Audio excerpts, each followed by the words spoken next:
என்னங்க என்ன பண்ற? என்ன பண்றது? காலையில சாப்பாடு என்ன செய்யறதுன்னு ஒண்ணுமே புரியலங்க. இட்லிக்கு தோசைக்கு மாவே ஆட்டி வைக்கல.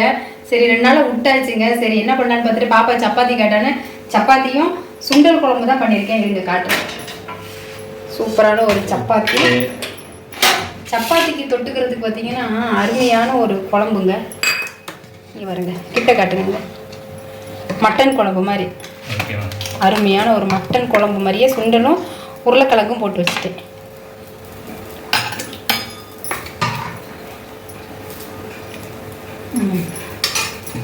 சூப்பரான ஒரு சப்பாத்தியும் உருளைக்கிழங்கு கருப்பு சுண்டல் போட்டு மட்டன் குழம்பு எப்படி வைப்போம் அதே மாதிரி தேங்காய் அரைச்சி ஊற்றி வெங்காயம், சின்ன வெங்காயம், தேங்காய், மல்லி எல்லாமே வறுத்து அரைச்சி ஊற்றி குழம்பு வைக்கிறது சூப்பராக இருக்கும். இது சாதத்துக்கும் நல்லா இருக்கும், சப்பாத்திக்கு, தோசைக்கு, இட்லிக்கு எல்லாத்துக்குமே அருமையாக இருக்குங்க. ஓகேங்களா? நம்ம வீடியோ பிடிச்சிருந்தா மறக்காமல் ஒரு லைக் மட்டும் போடுங்க. நெக்ஸ்ட் வீடியோவில் பார்க்கலாங்க. பாய்ங்க.